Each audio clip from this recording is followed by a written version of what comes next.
Hi everyone, this is Kelly from The Truth and Story, and let's talk about Oghams.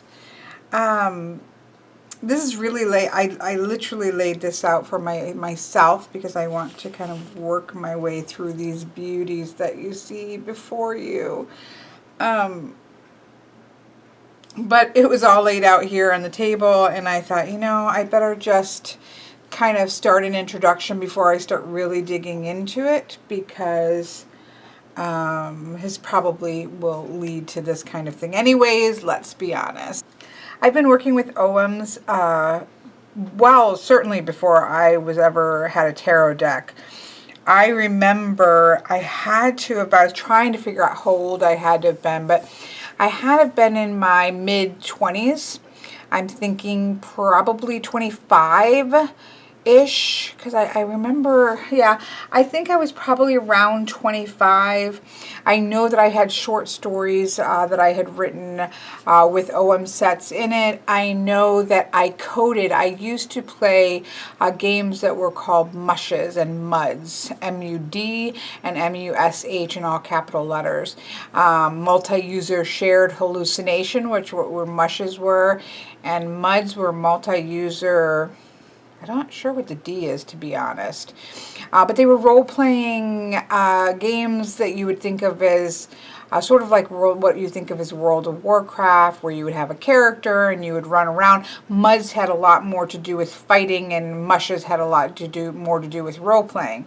But this was back before there were even graphics on computers. This was DOS-based, so everything was text. And it would literally have the text, "You are walking into a beautiful forest with green leaves hanging here and there. And before you on the ground is a box." And then you would type in box. And it would be, "You have picked up a box and opened the lid and found some strange and beautiful pieces of wood with sigils written on them." And then you could choose to roll or draw 3. And then it would randomly draw 3. And so, but it was all text-based. Turn right, turn left. "Oh, there is an orc. Do you want to fight?" And then you would, roll, it would roll, behind the scenes to see what your damage would be and everything. And so I coded in some of those muds and mushes, and I coded it took me quite some time because I was coding it all by hand and kind of learning a little bit more about coding. I done a lot of just visual coding, but that was really pretty much like writing, whereas trying to get each one of the sticks and what they meant, and then to get it to randomize a number and pull out the different sticks and give you sort of a meaning. So I coded a whole set of Oghams into, I can't remember if it was a mud or a mush, or probably multiple ones that I was in. So that was in my I would say around 25. Certainly before I owned a tarot deck or anything like that. And so truthfully, I always said the I Ching would have been the first divination system that I worked with, but in all fairness, it would have been Ogham at 25 and coding them in and working with them in stories and things of that nature. So then when I did get a tarot deck, and I've got to nail down the year of that, but it's been 10, 11, 12, 13, 14, I don't know, maybe 15 years ago. I got my very first tarot deck, and then shortly thereafter, I purchased this deck. A friend of mine around the same time had given me Brian Froud's Heart of Fairy, and then I purchased this Celtic Trio Oracle. And this is the very first. This is the deck, the actual deck that I had, and it has quite a complicated reading, or a large reading, I should say. And there came a pad of paper with it so you could write them all out. But it has all of these circles and all the ways in which you can. This is just like a guide sheet, but it was quite an involved reading. I did this quite a few pads of paper gone. I think I made my own pad of paper or copies to make it from as well. And so it was definitely something that I worked with for a very long time and still do today. I love this deck. You can still get this. This is called the Celtic Trio Oracle, A System of Divination by Liz and Colin Murray. You can still get this. I mean, look at these cards. I did edge them in like a matte gold, although I need to re-edge them because the marker was loose. It was almost out. But they look beautiful. I mean, I have shuffled this deck so much and they look amazing. And it's really a nice I think I have a walkthrough of this. If I do, I'll put a link below. So I'm not going to stay long on it. But this is a really beautiful deck. It's a good guidebook. You've got the beautiful representation of the tree. You have the beautiful representation of the Ogham. You also have when they're associated with the months, specific month of the year, you have those that the numbers here indicates January, February, March, you know, the month association there. Or it's a lunar month, I think, with the 13. And it also is the only one that has the chieftain. So there are actually classes to Oghams, and so it does indicate whether it is a peasant, a chieftain, or a shrub in there. That indication is there, and it's got some. It's just beautiful. I mean, it really is a stunning deck. I think it's absolutely beautiful. So I've had this for a very long time and I used this for a very long time. I recently, this past year, got the Celtic, also called the Celtic Trio Oracle by Charlene Hidalgo, and the artwork is by the marvelous Jimmy Manton. Now I have trimmed these. The backs are gorgeous. I mean, look at, come on, come on. At least there's no copyright, but they're both gorgeous backings. His artwork is amazing. These are beautiful. I have trimmed them because, you know, I sometimes do like to do larger readings with Oghams, and so I really wanted to get it down to a decent size for bigger readings.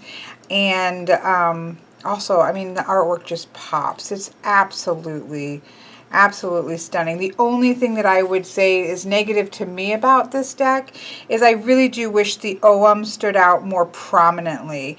It is, and yes, the tree is the most important thing, but for someone who doesn't have the greatest eyesight, I do wish that that was prominent, much more prominent than it is. And it would be nice to have the chieftain and shrub, but I can easily get I think I'll get a red paint marker or permanent marker of some kind and mark the chieftain, just a single dot, double dot, or triple dot to mark those on here. But this is a really beautiful, beautiful deck. And I really do love the guidebook in this one. I think, and perhaps if you are completely new to Oghams, that this has a better guidebook. It just gives you quite a few more correspondences. I just find this, I think, to be really an easy guidebook for somebody getting into Oghams. But if you're really in love with Oghams, you know, I would just get both of these decks. That's my personal opinion, is get them both. So I pulled these out so I could sit there with these and kind of go through the deck. Now, the decks both have an extra 5, so there's another set of Oghams that were added on later on. These are directly related to 20 trees. And then we have sort of the sea, we have honeysuckle, the grove, which kind of represents a grove of trees. And then we have Spindle and the beach here. These can be different in different decks or different sets of writings about Oghams will address these some differently. Some leave these out entirely. The 20 trees are the original key core of the Oghams, and these are add-ons. Now, one of the nice things is that this deck and this deck use the same 5 add-ons. So, and this is what I learned them as. I absolutely love the C card. I love it in this deck as well. I don't have it out, but look at that. Oh, I do love having the C card. But some other writings and things that you can get, information you can get, might change. They all have the same actual Ogham there, but what they stand for can shift and change a little bit. So the whole point of reason why I'm kind of coming to this video and to this, restudying of Oghams, or kind of refreshing my mind on Oghams, is because Miss Bella for Christmas sent me this beautiful, they just came in the mail today because they had to come from the UK, and they and she sent me this, or got me this beautiful set of Oghams that are each carved on their own actual tree branch, and by a source that is a reputable source, and doing so in a good way, and in a way in which honors the trees. And so this is from Witch and Wood. That he doesn't always have these available on his website. Obviously there's some gathering and some work involved, and so she just happened to check, and he did have a set. But it is Witch and Wood on Etsy. Where you can get this. There are many places in which you can get this, but I will say that I have not seen any for the price that these were. It was a very good price indeed. So I literally, my hands were shaking when I grabbed these out of the bag. This is something that I have wanted since I was 25. I've worked with trees since I was a little girl, and again, worked with Oghams for longer than I've worked with anything else. I wanted to show you, though, that while I am going to be walking through these amazing staves that are from the actual trees, which is beyond an incredible experience for me. Remember, I started working with Ogham, say, about 25. I am now 49 years old, and I am just getting these. That shouldn't keep you from being able to work with Oghams just because you may not have, or want to purchase, or are able to purchase this type of a set. There are, again, decks of cards that you can use, and this is a set that I made. I think I have a video about this, and these are little wood tiles that I got at Hobby Lobby. You could get like 200 of them for, I don't know, $5, something ridiculous like that. And I stamped on one side, I stamped just a tree branch, which is a stamp that I had. And then I literally just wrote on there with, I think, permanent marker, or probably a micron, the Ogham and the Gaelic name and the English name. And I have the dots here for whether it was chieftain, or a shrub, or a peasant. And that was a very extremely cheap set of Ogham tiles that you can randomly reach in and grab. So if I remember, I will try to remember to put a link to where I made these, but it's a really simple, easy way to do that. So don't let that stop you from working with it if it's something that is of interest to you. Okay, so let's take a little bit about the structure of Oghams, just in general, so that we can see how they are set up. There are, in terms of history, we know that these were used, I don't know, I think that you get varying time period, but we certainly have dates from 600 BC to even 700 AD, and probably past that in a way in which wasn't being viewed by the public, or there's not a lot of written word, right? But we do have about 300 stones in Ireland that have Ogham words inscriptions on them. Unfortunately, one of the ways in which they were used was to write them along the edge of the stone, so on stone markers and things of that nature. But of course, with time and erosion, the edges or the corner parts are what are going to get eroded the most quickly. And so, there are probably many, many, many that have been lost. But we do have about 300 in Ireland, a few dozen in Wales. I think the one book that I read said 8 in England, 5 in the Isle of Man, and a couple in Scotland. But again, we probably, so many that have just been completely worn away. Anything, of course, that would have been on sticks or on skins or anything of that nature, of course, would be long gone. So much of what we still have to know about Oghams come from 2 books, the Book of Leinster and the Book of Baltimore, which were both, I believe, both of my. I know the Book of Baltimore was written in the 14th century, and I'm assuming the Book of Leinster was at least around that time, so the 1300s. And so it has certain rhymes, a question and answer. A lot of Druidic things were done through asking a question and giving the answer, and so there's a bunch of those talking about the Oghams. We also, of course, have folk poetry that has things in there, and many other writings as well. Again, well past the time period, because in the time in which these would have been actively used, the written word, it was very much an oral culture. And so, we do what we can with what we have, which we know is filtered through many different sources.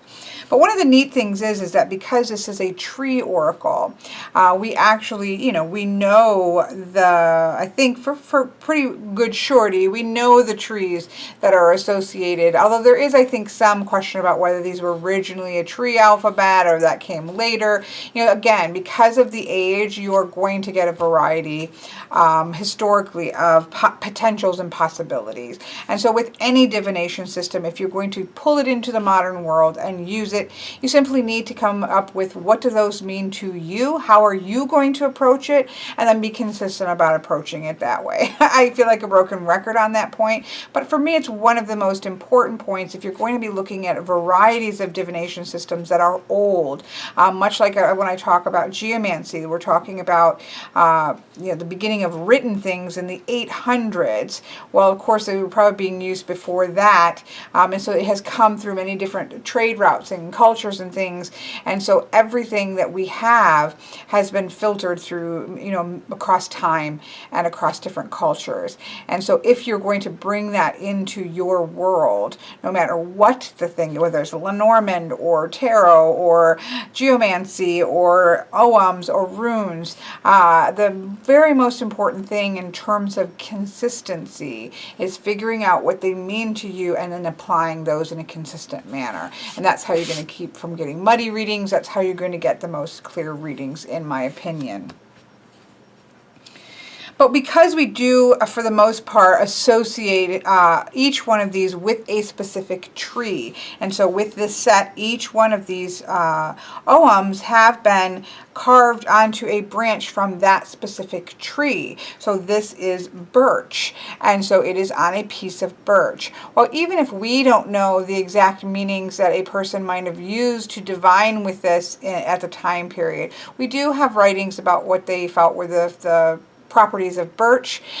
We have our own now associations of what does a birch tree mean to us, and so we can apply those properties to the meaning of this particular Ogham. And so it makes it really beautiful and relatively easy to at least come up with a set of meanings. So one of the things that I really thought was interesting in this particular book, the Ogham Celtic Oracle of the Trees by Paul Rhys-Mountfort, I did find this book to be interesting. I will say, maybe because I've worked with Oghams much more than runes.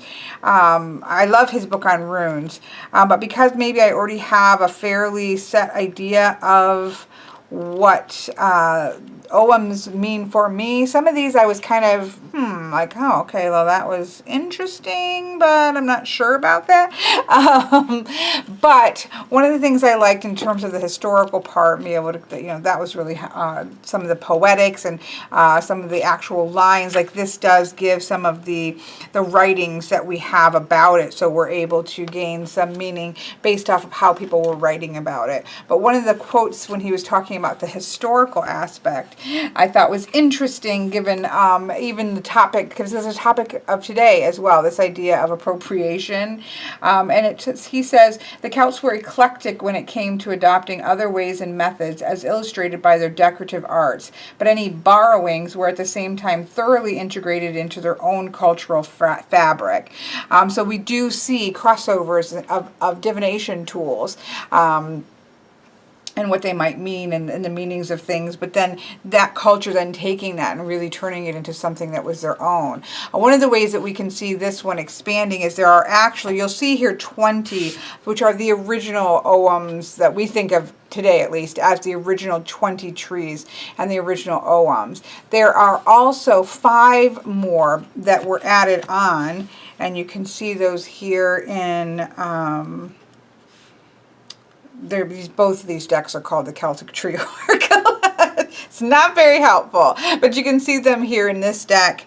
And these sometimes can be different as what gets chosen to add on to them. But there are 5 diphthongs, so each of these are sets of letters. So the first 3, they're sets of 5s. You'll see that there are 4 sets of 5s, and these are called fews. And so they're sets of 5 groups. The first 15 are consonant, the last 5 are vowels, and later on there were 5 diphthongs added. They think the best guess is they were added to accommodate kind of Greek and Latin as, again, different languages and cultures started to interweave there. So like these I don't have in the right order, so actually let me put these down so you can see. These are just so beautiful in and of their own right. Here we have the spindle. Here we have the grove of trees. Here we have the honeysuckle. Here we have the sea. And here we have the beach. Now some won't even use these last 5. They simply only have these. I, of course, because I started with this deck, I grew up using these. Grew up since 25-ish. No, I wasn't 25 when I got this deck. When I was coding them, I believe it was just the 20. I don't think I'd heard of these 5, or it wasn't part of the lore that I had read about. But when I got this deck, then I, of course, used these 5. And so I really do love that this deck, which I also love, actually uses the same. There is another deck that I have, which is much larger, which is the Green Man Oracle. This is the Green Man Tree Oracle, which has cards that are drawn by Will Worthington. Now, the problem that I personally have with this deck is that I have because of the color of this red, and the very thin font and small font, I have a really hard time reading this, even with my glasses on. It's just because of the way my eyesight is. And I do find these a little bit busier. These are busy too, but I don't know. I guess because I just am used to this, and I really love the close-up of the leaves and the berries on this. And I like the size. So I tend to use, these are the 2 that I actually use. I have this in my Will Worthington collection, and I love having it. The other thing is that it uses, some of these are a little bit different. So the Grove has the Aspen tree. The spindle remains the same in the extra. He've swapped. So honeysuckle is here, but it is swapped into using a different form than these 2 decks use. And then gooseberry is there instead of the beach, but then we do have the beach, which is over here on the sea. So my point being that they've changed how these extra 5 diphthongs are done. That doesn't make them right or wrong. Again, these were something that were added later, and different people do ascribe different things to them, as well as some people just don't use them at all and only use the original 20 for divination. So because these are different than the way that I learned Ogham, so this is how I've learned it, this is how I associate these particular symbols. So I love having this because it's part of my Will Worthington deck.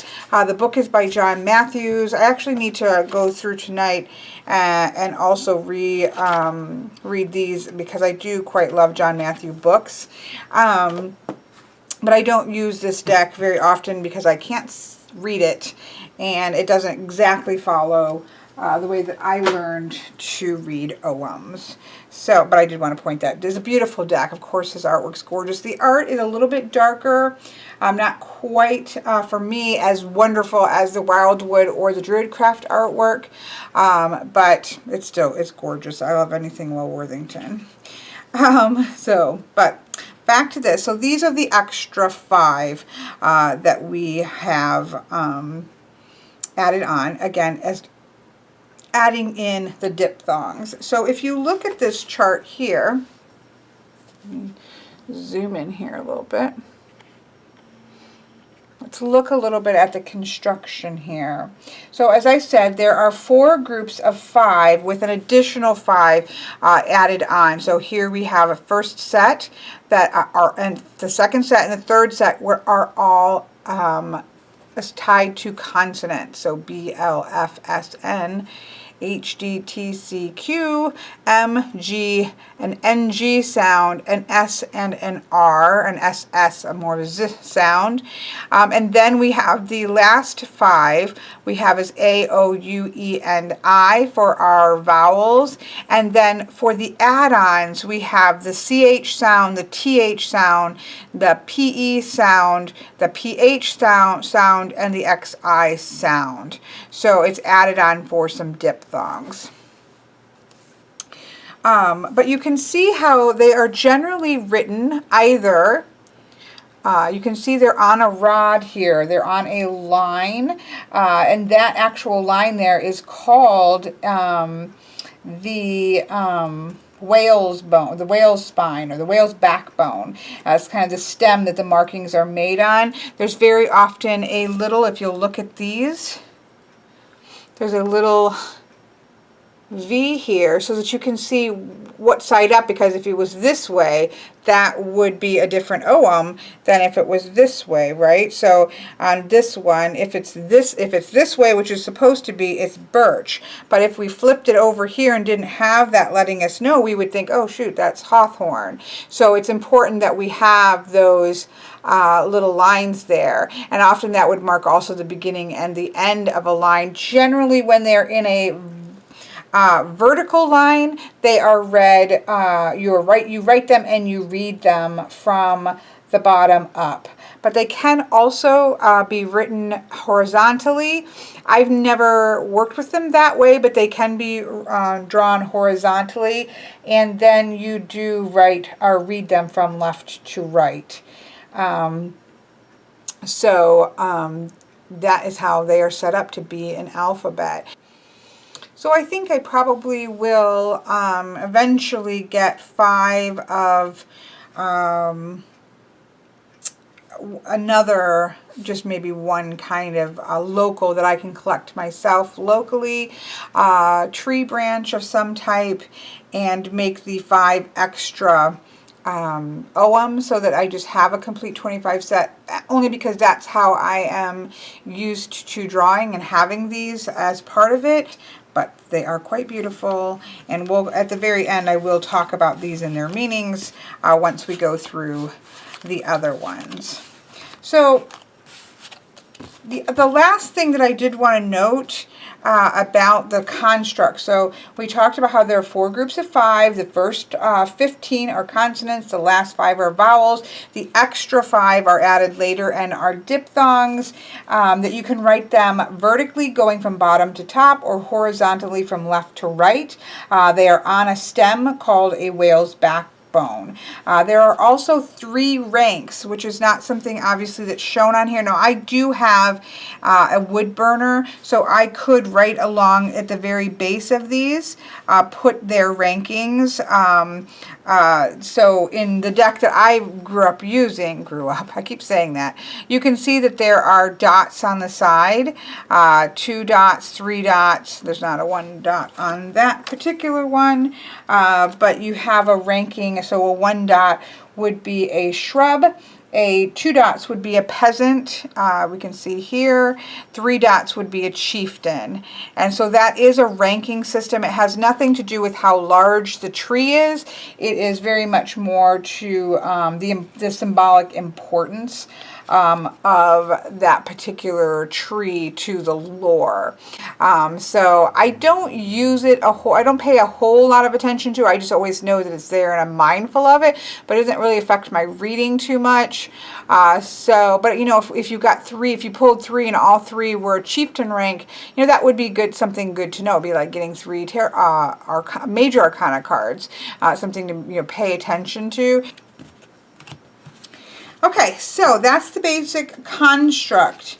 The last thing that I wanted to note is that they are the first 13. So you have 5, 10, 11, 12, 13. The first 13 are associated with the Celtic calendar, which is a lunar-based calendar, so it's 13 months.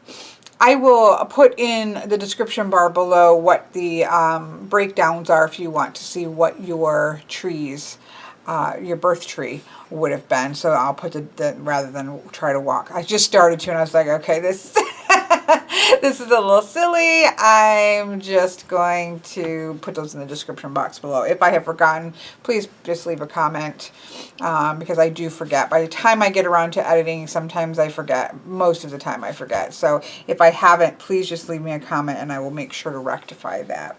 But we also then have certain meanings that are associated with them, and very often it's based on the tree itself. What in the Celtic world, where these trees all existed and together, what would they mean? And it's really interesting when you start to really dive into them deeply, because you'll see where a tree might be a tree that you first, like the birch. The birch tree is one of the first trees. It's often in a forest of trees. It's often going to be on the outskirts, and you're going to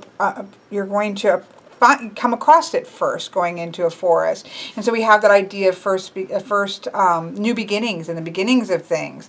And so sometimes it's also where those trees grow, how they grow. All those types of things can have started to build sort of an understanding of what these might mean when you pull them in a divinatory way. So it's really quite beautiful, especially if you're somebody like me who is really massively in love with trees. So here we have the birch tree. I'm not going to try to say them in Gaelic. I am not Gaelic or Old Irish, or whatever this would technically be the correct names. Birch is not incorrect. It is just how we say this tree in English. And so don't feel as if you have to come up with those particular those names in that it's somehow going to be more powerful to use the old names. We are not from there. We don't live in the 600s. I live in the United States and I speak English, and the tree is birch. So that's how I'm going to approach them. That's just how I personally approach them. So this is a figure of endings and beginnings. It's about birth. It is associated with the letter B. It is a peasant class. But again, keyword-wise, you're talking about endings and new beginnings. There's a lot of keywords about cleansing and purification, shedding old things so that you can have that sense of new growth. If you are having it in reverse, you kind of have the reverse of that. Not being willing to let go of things, needing to set some things in order, clear space, those kinds of things, natures like that, letting go of judgments and things of that nature. So that would be birch. Next, we have the figure for Rowan. I just love, I just love so much about this, and I love so much about this. But we can see here that this is a peasant class with the 2 dots here. This is a wonderful figure of protection. It is very much about strength. It's very good for protection with like astral traveling. It's very heavily connected with things of magic and used a lot in making of wards and things of that nature. In a reversed way, it's kind of a very down and negative feeling, feeling disconnected from spirit, kind of just feeling really low, very low energy when this is in reverse.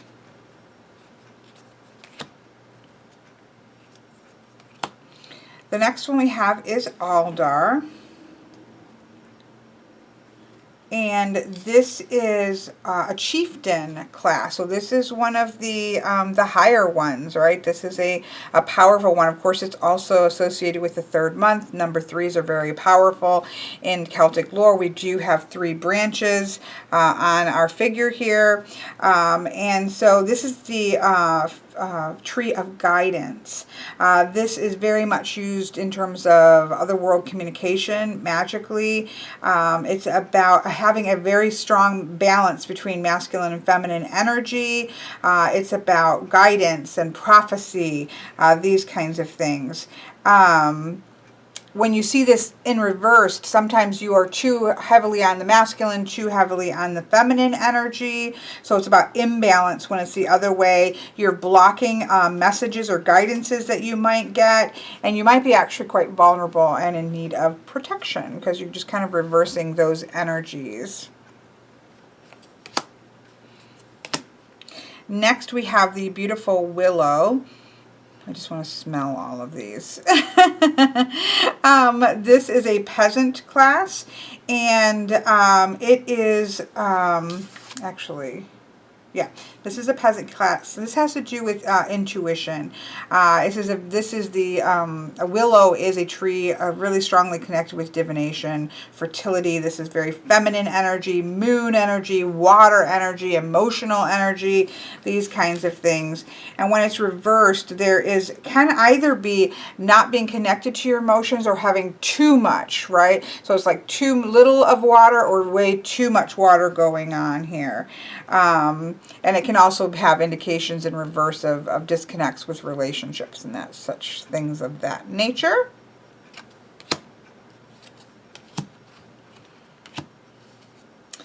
Next we have the beautiful ash. I love how white the wood is here, and when you cut away the bark, it's really interesting to see. You know, when they cut away the bark here, you actually have it's very close to the same looking at coloration, whereas this stands out really strongly with white. It's really been it's a joy to kind of look at these and see some of the textures and things and the makeup of the branches. This is one of my favorites. This vine that's, you know, it's not going to be straight. Oh, love it. Okay, back, kind of pulling it back in. Here we have the beautiful ash. This is a transformation. This is a tree of transformation. As it's very much connected with as above and so below. You see that all the time with everything around this particular one. That idea of the microcosm and the macrocosm and the way that they reflect or mirror the inner and the outer, the above and the below. It's that sort of way in which these areas reflect themselves. This is the tree that is the world tree, is said to be an ash tree. In most of these ways that I've ever read, the ash would be the world tree. So this is a very powerful, powerful tree. It is, of course, a chieftain. And in reverse, it can be about being isolated. It can be about feeling too much feels, so to speak. And so that imbalance between that inner and outer, above and below, things being out of balance there.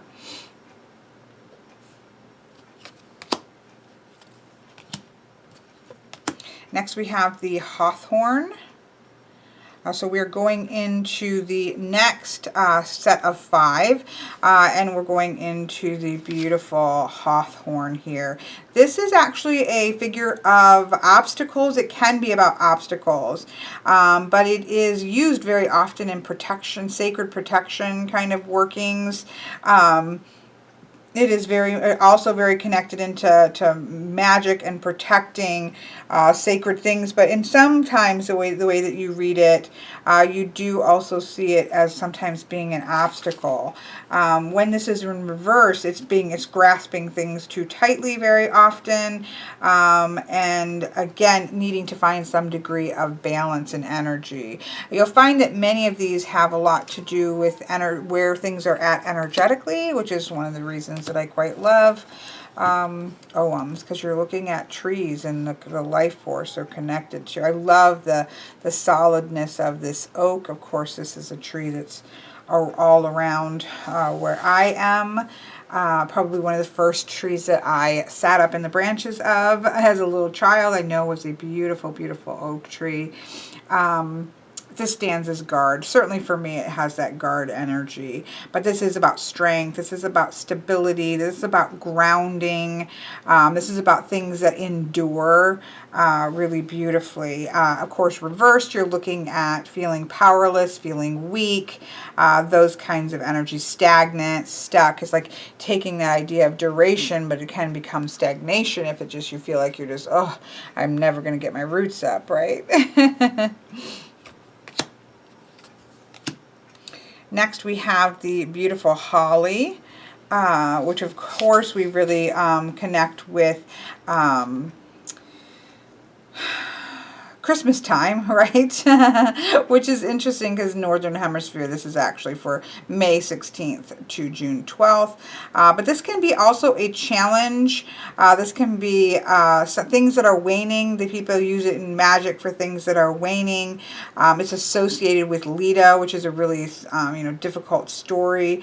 And so there is a sense of warriorness and justice. It's protection, but it's more that idea of fighting for justice, fighting for what is right, fixing grievances that have occurred, which makes sense with the story of Leda, right? And it's, of course, the totem, because it's associated with Leda, the totem association then would be with swans, which, again, makes perfect sense. This can be in reverse about avoiding conflict, right? Or being immersed in fights and battles and things that don't really have any justice to them, just for the sake of fighting versus for a good cause.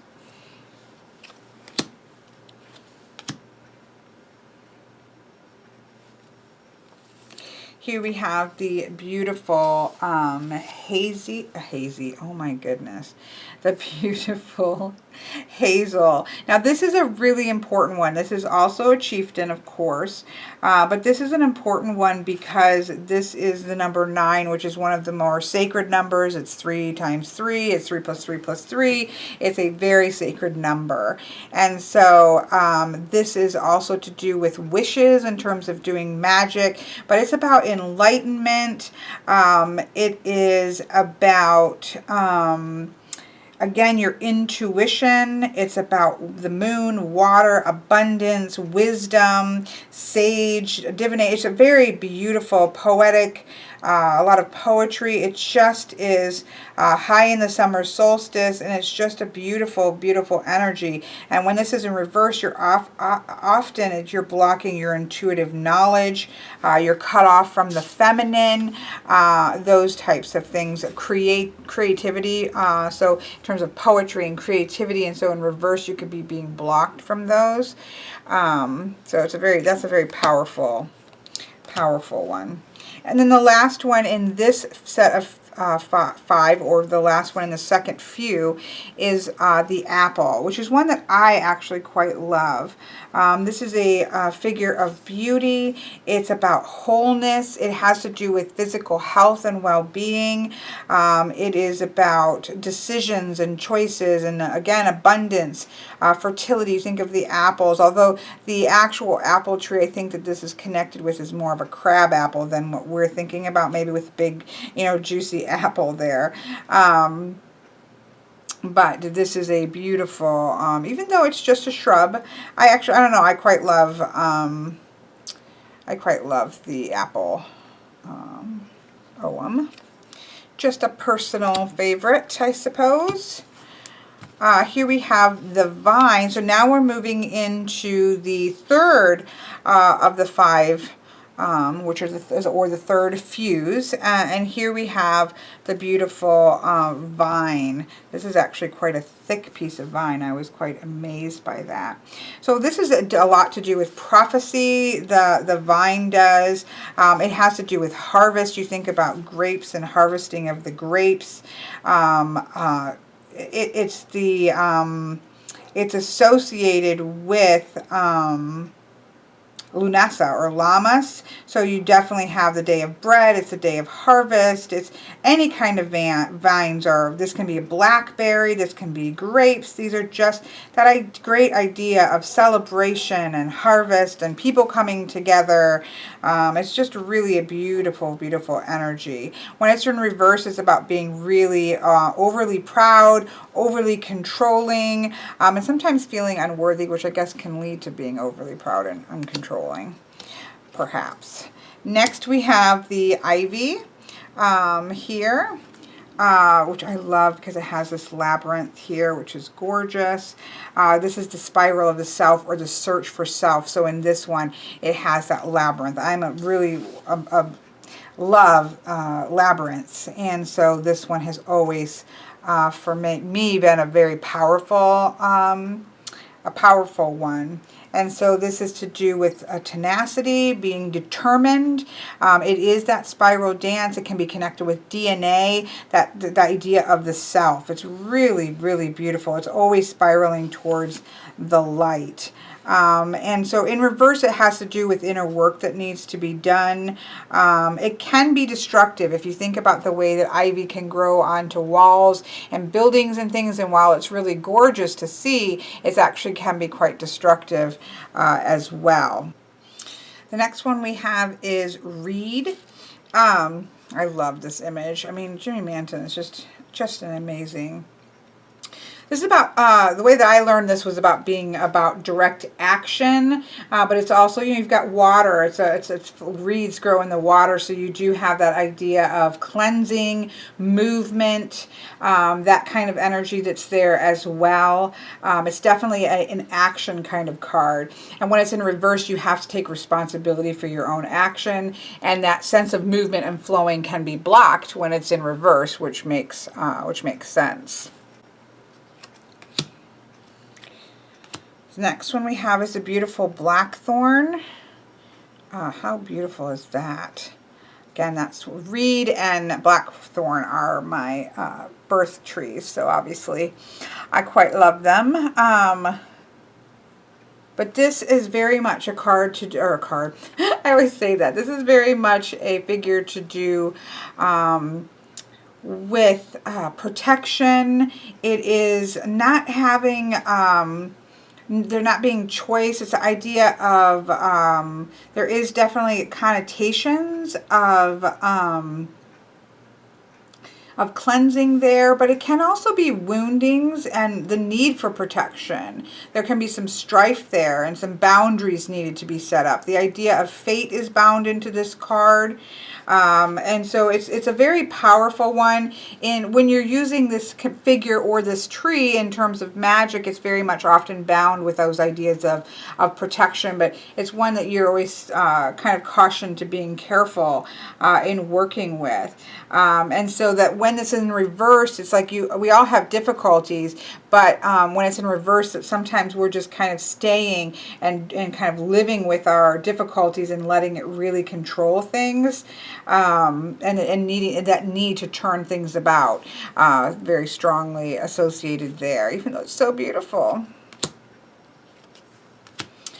Here we have Alder. This is a plant I've been working with since around, right around at Samhain. So I've had this particular card in my other figure, you know, from my other set that I had made.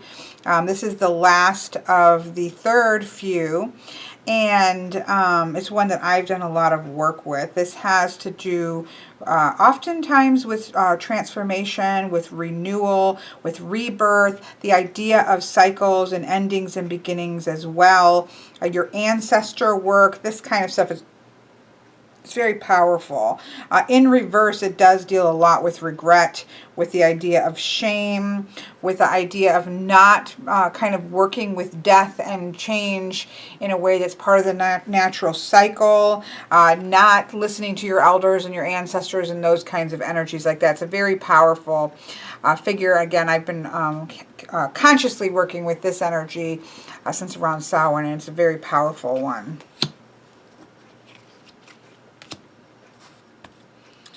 Then we come into the last of the original fuse, and here we have the fir tree, or the silver fir.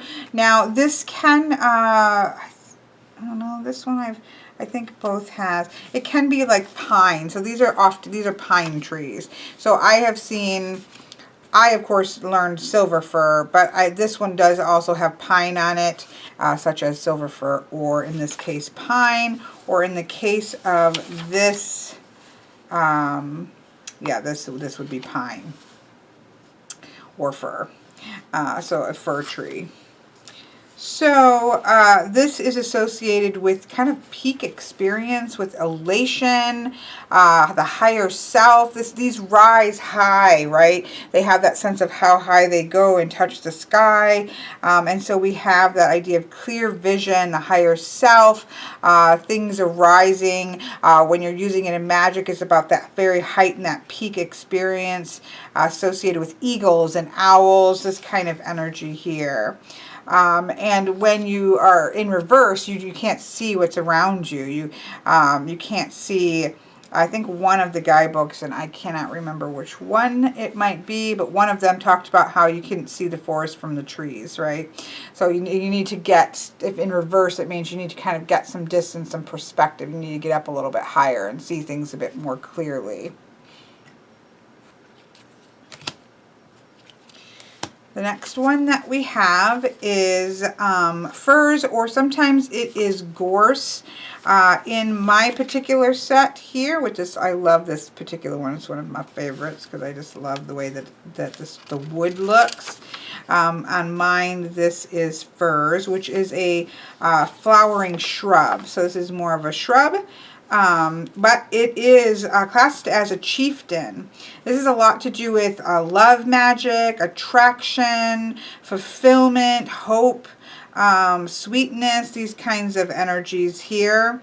And it's actually one of it's a chieftain. So even though it's a shrub plant, it is not, I love the pictures of these. They're beautiful.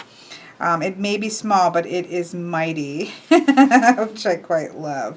When it is in reverse, it's a sense of isolation, focusing on negative things, being disconnected, that type of thing.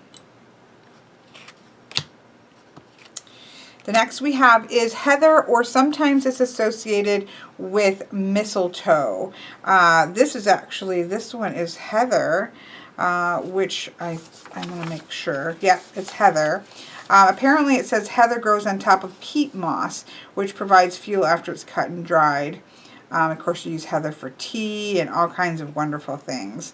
But I love this particular stick too because it's all wavy and wonderful. This is about healing. This is another one that's used a lot in love magic, fertility, these kinds of things. Much more to do with healing though. When it's in reversed, you're not feeling that. You're not feeling that sense of healing. Healing is blocked. Things a lot. That seems to be a lot. What you'll find in reverse is whatever that energy is upright is in some way blocked and isn't being utilized in some way. So this one is generally poplar, but it can also be aspen.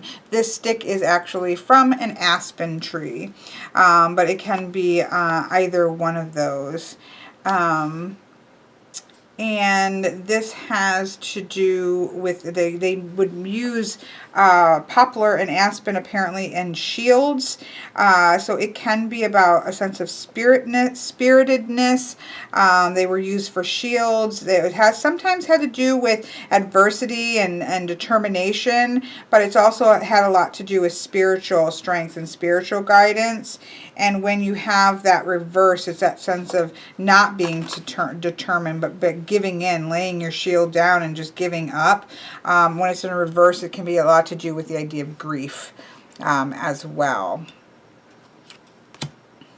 And then lastly, we have the beautiful yew tree. I quite love, this one's quite a strong energetically, and this is yew, which is also an evergreen tree. And this is about transitions, about death and rebirth, again, about your ancestors, so kind of similar energies to Alder, transformation, transition, they're very long-lived. Apparently in England, you'll see them a lot in cemeteries. It's like, and I'm going to try to find this because I quite liked the way it had written it. In the one guidebook, they maintain the silence for the souls that have crossed the veil. With them, we move toward winter and the winter solstice as the yew marks endings and rebirth, silence, contemplation, and meditation. It has a lot to do with reincarnation as well. Very beautiful. So, those are the 20 original Oghams. Again, there are 5 more, and the way that these are associated can be different. So you may have books or decks or things that do something different with these. The book, this particular book doesn't include them at all. There are definitely a lot of sets when you get sets of sticks that do not include them.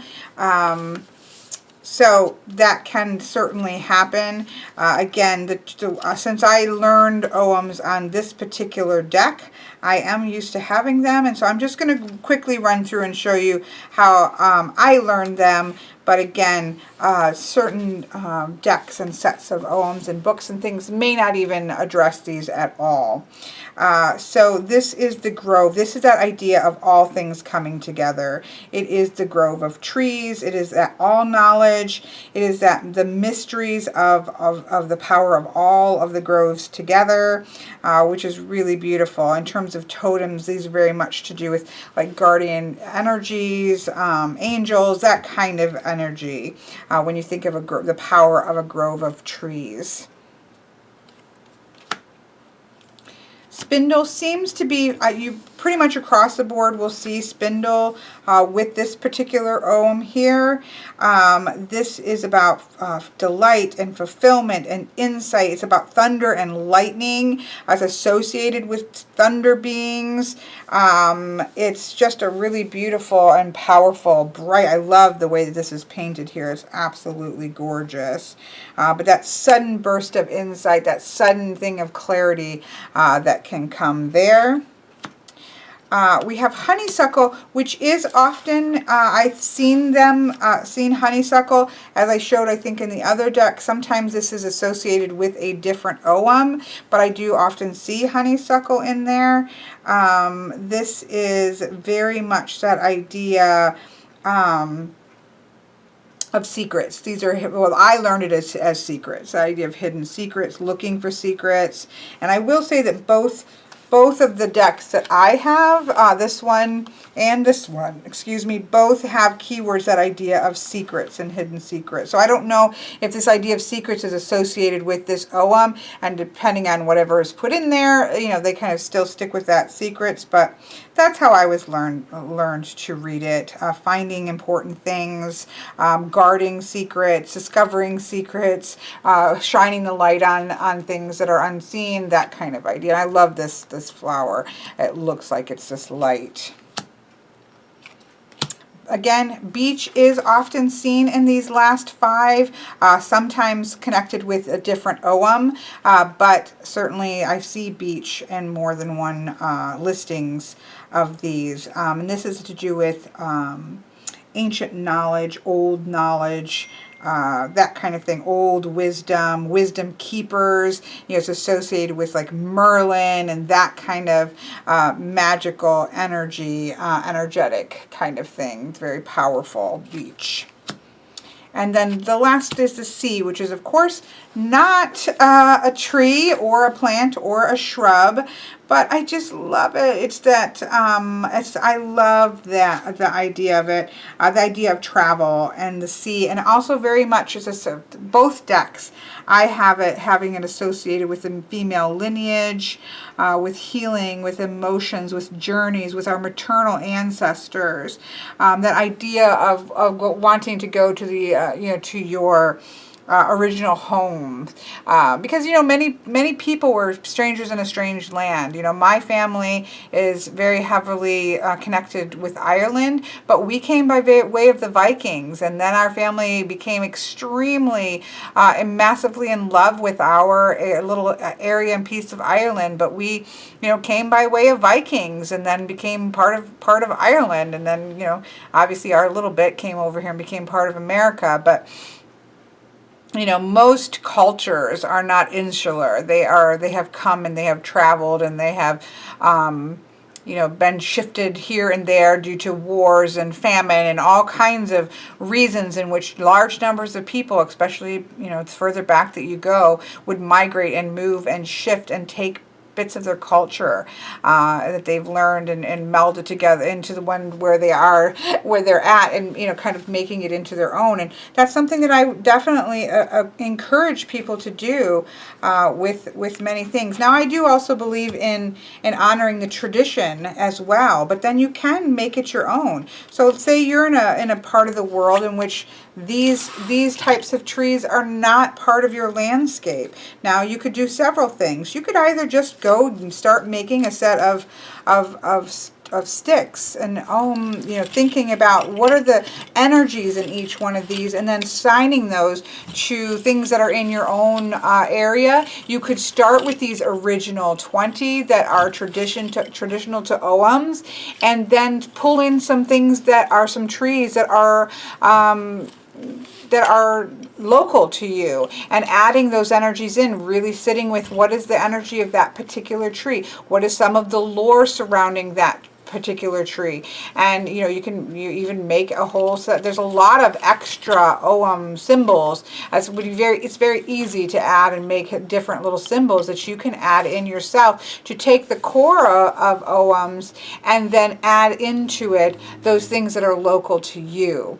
And I think that's a beautiful way of honoring a tradition, but then because if you're just somebody who really works with trees and plants, you can honor the trees of old that may not be around you, but then pull in the trees that are around you. And I think that's a beautiful way to continue an old tradition and bring it into the modern world and bring it into the area in which you live.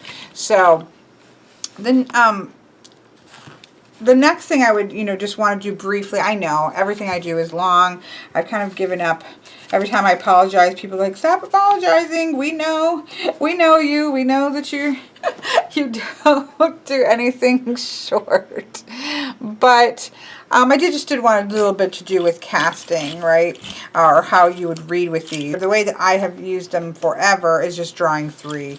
3 for me is a power number. It's certainly a power number, even in a sense of Celtic mythology and things of that nature, and so I tend to use this as 3. Sometimes I've seen and heard where you can, and I have done as well, where you can pull a sort of theme one and then pull 3, but in general I'm just pulling 3. So it definitely helps, and I've always not obviously had these sticks to use. I've had these smaller ones, so I'll have them in a bag and just kind of like runes.